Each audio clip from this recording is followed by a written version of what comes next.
Property পড়ে আছে বিক্রির জন্য, বুঝেছিস তো? হ্যাঁ, আমি বিক্রি করে দেবো ওটা। আমি বহুদিন ধরে আগলে রেখেছি। হ্যাঁ, কোনো টাকা পয়সা কিছু পাচ্ছি না। মোনালিসা লজ, সেই রকম বৃষ্টি হচ্ছে। ফুডিং লজিং এর ব্যবস্থা আছে। আর 2 ঘন্টার জার্নি আমাদের, নামবো বিষ্ণুপুর। রোদনদাকালী নাক ডেকেই যাচ্ছে, কিছুক্ষণ যেখানে সুযোগ পাচ্ছে সেখানে নাক ডাকে। 3 days 2 nights 3000 টাকা পার পারসন, থাকা খাওয়া। এখন বাজে দুপুর 2টো। এখন আছি Purulia bus stand. Ayodhya hill থেকে আমরা বাস ধরেছি দুপুর 12টার সময়। সেই যাত্রাপথে 2 ঘন্টা সময় লাগলো, আর পেয়েছি প্রচুর বৃষ্টি। পুরুলিয়া বাস স্ট্যান্ড পর্যন্ত আসার জন্য আপনারা প্রত্যেক 1 ঘন্টা অন্তর অন্তর বাস পেয়ে যাবেন। হাসিটা দেখেছেন? একদম একদম প্রচণ্ড বৃষ্টি হচ্ছে, তাই বাসের ভেতরেই বসে আছি পুরুলিয়া বাস স্ট্যান্ডে। আমাদের ট্রেন হচ্ছে 3:30টার সময়, 3:30। ট্রেন নাম্বার 12884 রূপসী বাংলা এক্সপ্রেস, যেটা পুরুলিয়া স্টেশন থেকে ছাড়বে বিকেল 3:30 রূপসী বাংলা এক্সপ্রেস। আমাদের যাত্রা হবে পুরুলিয়া থেকে বিষ্ণুপুর। এই ট্রেনটা সোজা হাওড়া যায়, পৌঁছাবে 9টা 15 হাওড়াতে। তবে আমরা নামছি বিষ্ণুপুরে। বিষ্ণুপুর থেকে আমরা রাত 12টা 25-এর ট্রেন ধরব।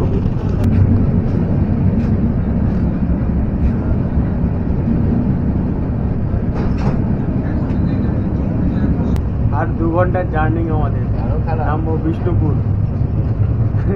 রোদনদাকালী নাক ডেকেই যাচ্ছে, কিছুক্ষণ যেখানে সুযোগ পাচ্ছে সেখানে নাক ডাকে।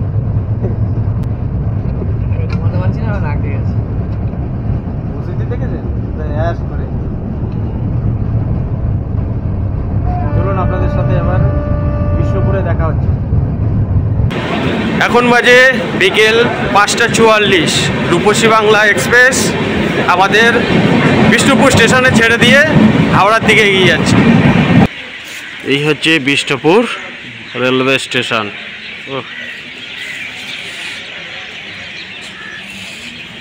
আপনারা দেখতে পাচ্ছেন বিষ্ণুপুর স্টেশনের ফ্রন্ট সাইডটা।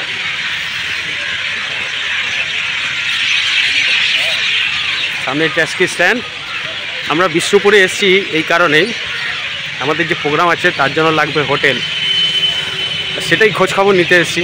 ভালো হোটেল কোনটা পাওয়া যায়, চলুন দেখা যাক ভালো হোটেল পাওয়া যায় কিনা। বিষ্ণুপুর স্টেশন থেকে এই রাস্তায় এসে আমরা যাব এদিকে, আর এই রাস্তায় আসতেই একটা বটগাছের পাশে খুব সুন্দর একটা শিব মন্দির। চলুন এবার আমাদের যেই কাজে এসেছি সেই কাজটার দিকে এগিয়ে যাই। দেখতে পেলাম প্রীতম লজ, ভেতরে এবার যাওয়া যাক। First floor. আচ্ছা দাদা, এখানে কি বিয়ে বাড়িও ভাড়া দেওয়া হয় নাকি? সামনে ডাইনিং এরিয়াটা দেখে জিজ্ঞেস করুন। আচ্ছা, হ্যাঁ, লিফটও আছে। রুম এই যে দেখুন, 1 2 3 ও একটা 4 আর এই যে 5টা আমরা নিচে। আচ্ছা, আর উপরে দেখে দিচ্ছি এখন 3 করা নাই, সকালে আসবে তো লোক। আচ্ছা, এটা ভাড়া ছিল, বিকাল বেলায় ছেড়ে বেরিয়েছে। রুম এই অবস্থা, বেশ ঠিক আছে, এখন গোছানো নেই। চলুন বাথরুমটাও একবার দেখিয়ে দিই। এই হচ্ছে বাথরুম। আচ্ছা, এই রুমটার ভাড়া কত আছে? ভাড়া করে নিচে ম্যানেজার বলবে। আচ্ছা, ম্যানেজার। রুমের ভাড়া সব এক, এসি ভাত দিয়ে। এসি ভাত দিয়ে সব একই, মানে 600 টাকা ভাড়া, তাই তো? হ্যাঁ, এসিগুলো বেশি। আচ্ছা, একটা গোছানো রুম দেখান তো। বাজেট হোটেলের মধ্যে খুব দারুণ, কিন্তু ফুডিংয়ের কোনো ব্যবস্থা নেই।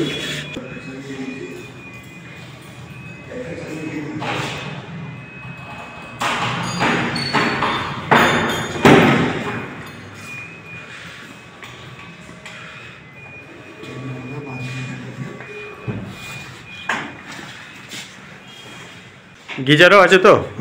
গিজার 24 ঘন্টা চালু পাবে, আর গিজারের ব্যবস্থাও আছে। রুম আমরা সব একই টাইপের, এসি বাদ দিয়ে। আচ্ছা, মানে বেড সব 4 জন করে শোয়া যাবে। আচ্ছা, এই বেডে গিয়ে চাদর কি এটা এর উপরে চাদর দেওয়া হবে না? এটা তুলে অন্য চাদর বিছানো হবে।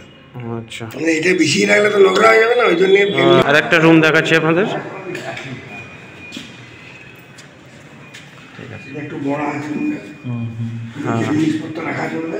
এই রুমটা বেশ বড়, সামনেই আছে ব্যালকনি, এই দেখতে পাচ্ছেন খুব সুন্দরভাবে সাজানো। পুরো রাস্তার ভিউটা এখান দিয়েই পেয়ে যাবেন। স্টেশন থেকে বেরিয়ে ঠিক ডান দিকে রাস্তাটা ধরলেই আপনার প্রথম লজ এটাই পড়বে। এই লজে লিফটের ব্যবস্থাও আছে।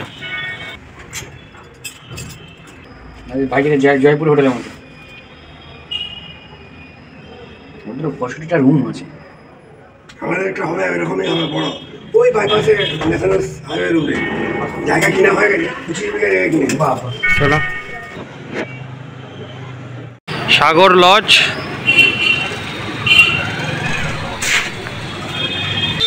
এই হচ্ছে রিসেপশন, সাগর লজ। বড় পাথর দরজা, ঢুকতেই একটা এই লজেও ফার্স্ট ফ্লোরে চড়তে হবে। এই দলমদল কামান, ফ্রি ওয়াইফাইয়ের ব্যবস্থা আছে।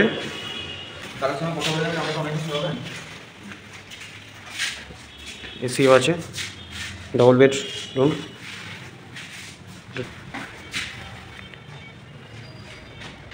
গিজার আছে দাদা? গিজার নেই না? গিজার সব রুমে নেই। আচ্ছা আচ্ছা, এই রুমটার রেটটা বলতে পারবেন কত? আপনার তো অনেক রুম যাবে, তাকে যাওয়ার সময় কথা বললাম নাম্বার একদম। তাও আন্দাজ কত হতে পারে রুম? মোটামুটি 3 জনের বেশি এলাও করি না, 600 টাকা করে এখন রেট আছে। 600 টাকা? 100 তো অনেকগুলো রুম আছে। ওপরের রুম, সেকেন্ড ফ্লোরের রুম। বাহ, এটা তোমার সিঙ্গেল বেড? সিঙ্গেল বেড নেই, ডবল বেড। এই রুমে গিজার আছে, বাথরুমে বেশ পরিষ্কার চকচকে। এই রুমের রেটও কি একই না আলাদা হতে হবে? একই রেট? বাহ, এই রুমগুলো তো ভালো। আচ্ছা, আপনাদের ফুডিং লজিংয়ের ব্যবস্থা আছে? ফুডিং বলতে ওই নিচে যে হোটেলটা আছে, হ্যাঁ, ওইখানে। শিবকালী লজ। জায়গাটার নাম হচ্ছে ময়রা পুকুর। চলুন, এই হচ্ছে রিসেপশান। লজের কাজ চলছে এখন, স্টেশন থেকে অনেকটা দূর। জায়গাটার নাম ময়রা পুকুর।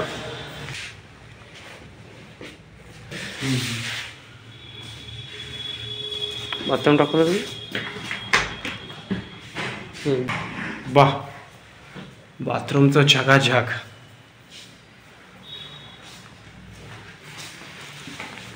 টিভিও আছে, ওয়াইফাই আছে দাদা? আছে। এটা আচ্ছা, আরেকটা রুম হচ্ছে এটা। এই সামনে ঢুকতে ডানাতে বাথরুম, আয়না আছে, টিভি আছে, এসিও আছে, দুটো বেড পাশাপাশি, ফ্যামিলি রুম। ইয়ার আছে বাথরুমে, বাথরুমও পরিষ্কার। এই রুমটা ভাড়া কত আছে? 1600 টাকা ভাড়া। নন এসি 1600 টাকা, আর এসি 400 টাকা বেশি, মানে 2000 টাকা। আর এই রুমটা? এই রুমটা 900 টাকা, 900 টাকা রুম। এসি হলে 1050। ফুডিং লজিংয়ের ব্যবস্থা আছে? আচ্ছা, কত করে পড়ছে ফুডিং লজিং? প্যাকেজে আমাদের চলে আসতে পারে। হ্যাঁ, প্যাকেজ সেটাই বলছি। 3 days 2 nights 3000 টাকা পার পারসন, থাকা খাওয়া। না না, সেটা বলছি না, একটা মানুষের থাকা আর খাওয়া পার ডে সেটা। হয় দুপুরে আলাদা আপনাকে মেনু দিয়ে দেওয়া হবে, সেই অনুযায়ী রেট হবে, রাত্রে দিয়ে দেওয়া হবে সেই অনুযায়ী, মানে একসাথে ওটা প্যাকেজ। হয় আপনাকে 3 night 2 days আসতে হবে, হ্যাঁ, ঠিক আছে, না হয় আপনাকে হচ্ছে এই রুম নিয়ে নিতে হবে, খাবারের যা আপনি খাবেন সেই 3 night 2 days। 3 days 2 nights হবে, ঠিক আছে। কালকে মুকুটমণিপুর স্টেশনে জয়রামবাড়ি কানপুর বিষ্ণুপুর লোকাল মহালয়া। ও আচ্ছা দাদা, তোমার নাম্বারটা বলো একবার।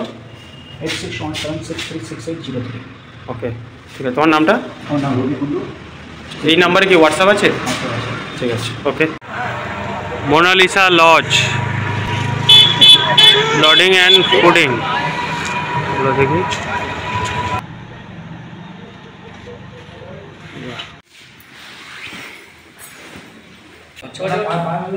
বাথরুমটাও সেই ভালোই আছে, পরিষ্কার পরিচ্ছন্ন। এই রুমটার রেট কত আছে? 616 টাকা দুজনের জন্য। 616। এই আর একটা রুম, এখানে এসে পুরোনো আমলের টিভি আছে, খাওয়া দাওয়ার জায়গা। ঠিক আছে, তোমার কেমন লাগলো?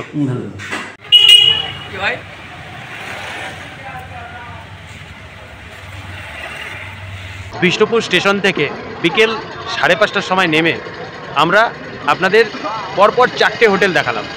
তার মধ্যে সেরা কোনটা সেটা আপনারাই বলতে পারবেন। তবে আমাদের লাস্ট যে হোটেলটা, হোটেল মোনালিসা, বেশ দারুণ লেগেছে। আপনাদের কেমন লেগেছে, কোন হোটেলটা আপনাদের ভালো লেগেছে কমেন্ট করে অবশ্যই জানাবেন।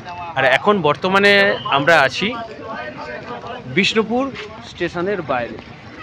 আমাদের ট্রেন 12:25-এ। গৌতম দা এখন খুবই ব্যস্ত, ফোন ঘেটেই যাচ্ছে, কাকে কি SMS করছে বলতে পারছি না। হ্যাঁ, তো সময় কাটাতে হবে রাত 12:25 পর্যন্ত। চলুন, ভিডিওটা ভালো লাগলে অবশ্যই জানাবেন আর সাবস্ক্রাইব করে পাশে থাকবেন, বেল আইকনটা অবশ্যই প্রেস করবেন। ধন্যবাদ। বাবা একটা কথা বলবো? হ্যাঁ বলো। আমার একটা প্রপার্টি পড়ে আছে বিক্রির জন্য, বুঝেছিস তো? হ্যাঁ, আমি বিক্রি করে দেবো ওটা। আমি বহুদিন ধরে আগলে রেখেছি, হ্যাঁ। কোনো টাকা পয়সা কিছু পাচ্ছি না, দিচ্ছেও না। কি বিক্রি করবে? সম্পত্তি কি সম্পত্তি? আর বলিস না, রেলকে দেওয়া আছে এই সম্পত্তিটা, হ্যাঁ, কিন্তু কোনো ইনক্রিমেন্ট হচ্ছে না, ভাড়াও দিচ্ছে না, কিছু না। রেলকে দিয়ে ঘোরাচ্ছে। রেলকে দিয়েছে তোমার সম্পত্তি মানে বুঝলাম না, কোন রেল মানে ব্যাপারটা বুঝলাম না, একটু খুলে বলো। বিষ্ণুপুর স্ট্যান্ড রেলকে দিয়েছি। এই বিষ্ণুপুর স্টেশনের কথা বলছো? হ্যাঁ, আর পরে কবে থেকে হ্যাঁ। ভাবছি বিক্রি করে দেবো। যদি নেওয়ার থেকে বলিস না আমাকে। ফাজলাও মারো নাকি? আর সত্যি সিরিয়াসলি, এটা আবার হতে পারে নাকি? বিগত 5 বছর ধরে পাচ্ছি না এখনো পয়সা। ইয়ার কি মানে, যাও তখন দিয়ে ফাজলাও মারে।